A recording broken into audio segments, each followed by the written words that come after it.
Yaman, Salbonani, Wagwan people, Makadi with Zimbabwe. Welcome to Zimbabwe Reality ITV.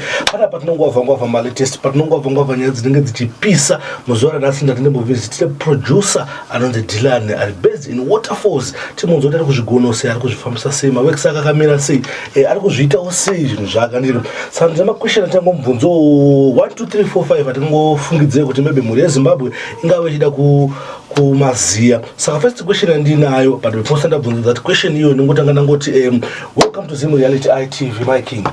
Ewa, the Zikanas. Ewa, blessed. Saka amana pana pandina talented producer mandini. Asiri po. Nofunga vano zia maweksa kanu zotani mbo shana na raskelebu ane maweks adeta na raskelebu ma conscious bozi akasimba kuchim ku conscious uyeje ndia agadzira chim anongoti 60% ya songs ari pa tsomtsom pa singles ani raskelebu manyowana akufana ngachibuda akatobuda but this week achitola my latest and saka first question nina mdara Dylan kuti who is Dylan? Like personal level, kuti Dylan anonzani ndo starakete chere kati history basi. Oh, Dylan. Dylan ndo starangure basi. Rikuzora chere ndonzi Dylan Chigwange. Yeah. All right. So Dylan Chigwange akazvarwa rini? Ndakazvarwa gore ra 1996, so 18 February. 18 February, yeah. Very young young and talented 1996. Ndakubvunza kuzonisa kai wakatanga kuproducer rini? Music production pandakazotanga kunyatso producer it was 2018, but pandakatanga kudiscover kuti ndinoda zvemusic it was in 2010 in Reform 1. Alright. Saka iwewe chichake tuzochoose production out of zvinhu zvakawanda, tina makanika, tina madoctor, tina manesi, tina machi, iwewe ubva ungochoose kuti ama ini ndada kuenda ku music production. Yeah, I think Mwari panosika vanhu unosika wakatogumbatira chipo chako mumaoko ako. So I met my musicians akasiyana kwandakakurira kuchiredzi koko. Then ndopandakazongodzidzika about inina musician plus ndiri mwana mudiki ndaifara kurova zvamagaba ndichitamba nemasisters angu like vachitamba inichiridza magaba. Then at one point I met mupesa inzi Benias, he was my next door. Ndakatanga kunzisa kuridza in acoustic guitar, kunzisa kuridza mbira tichinda kuitsenda inzi save zone chinorova mbira ikoko nemarimba. Then ndafuma 2010 pandakazojoina club K music kandadzidziswa na teacher wangu ainzi Mr. Rupi pa Chiredzi Christian College. Ndopandakatanga kumboita music, tichistanda music, tichiridza marimba, mbira and so forth, tichimba ukwaya, tichimboita drama and so forth. Ndopandakazotanga kudiscover kuti I'm a musician chichichi. Alright. And then 2015 ndopandakasangana na Lighton Ngolomi patakamboita show nawo kuchiredzi koko. Ndipo akazotanga kunzira ambani uye producer.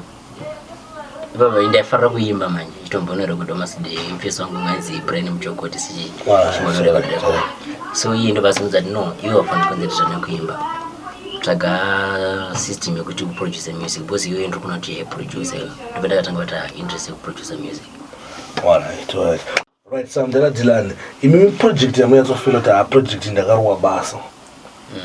Atina mungataurwa ngodzi muri Zimbabwe so that maybe magazoemphasize about one project zvita kuti vanhu vatese vagaratsvaga project yombe yatsonza kuti my deluxe akaita se agadzira ngoma rakaita sei.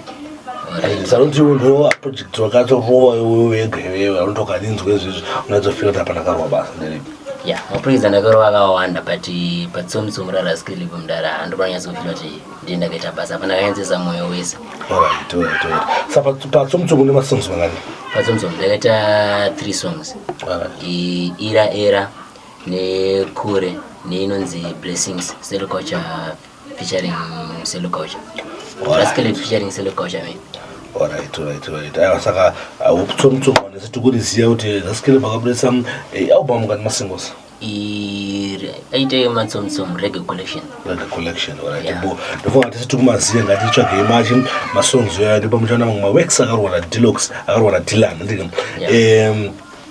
Right. Question ndada kubvunza mndara pana pa intrigue ndiye kubvunza kuti imimi sa producer ndipo mu artist wamunofungidzira kuti amuziva muno mndakashanda naye zvinogona kubuda po.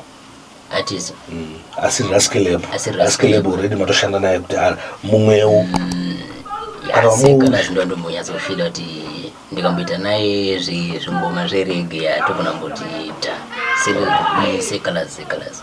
Alright. Ndada kubvunza pamaproducer atinawo elocal ndena mungati producer ndakakuinspire anokuinspire zviti anondinspire pane mupesa anonzi Blessing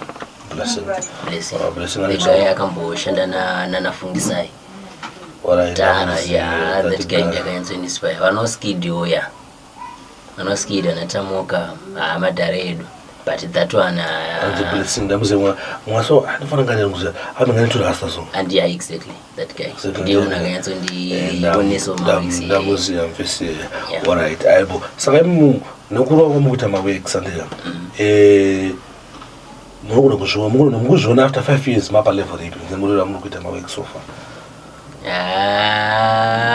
ndona taputika mudaro ndezvotanga kutoitika papa ndona taputika mudaro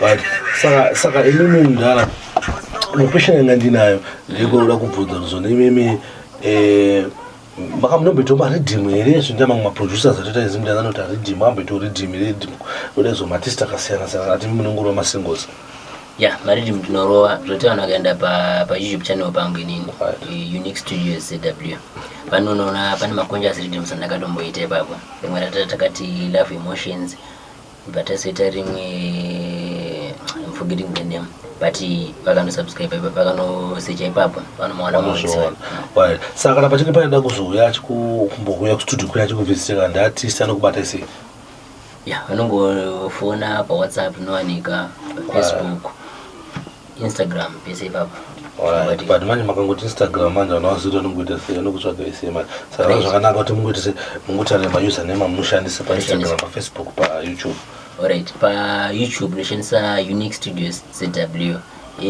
paInstagram Unique Studios ZW alright boko number dzenu number is 0784 686 615 alright saka sandaenda zvangu mune mamwe zvamungade kuudzawo here mamwe mafellow producers kana mamwe maartist message amungade kuvaudza chandongoudza ndechekuti kugona kumirira kwakakosha patience dzakakosha because paunenge wakamirira papa you'll be developing new skills unenge uchidzidza zvakawanda uchimboenda kuna vamwe ukambonotsikwawo umborwadziwa paunorwadziwa papa unoita shungu sometimes toida mashoko makukutu saka alright tisati apedza program inoyi kana interview inoyi tambotibukatidzei mumbono zvimaworks anorohwa nani naDylan tombomuona ari pakeyboard achimboita yaanoita wayo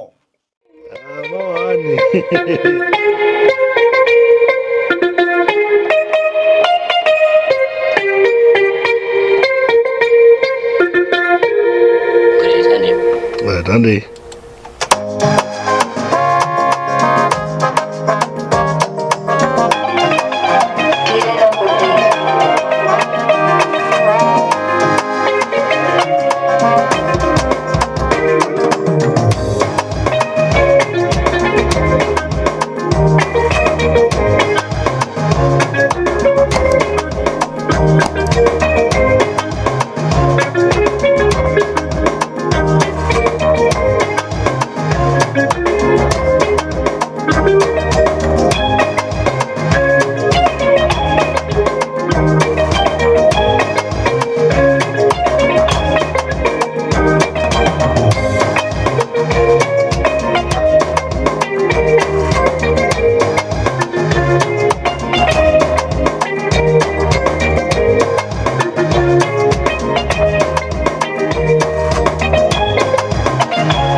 Ngo varizira ese.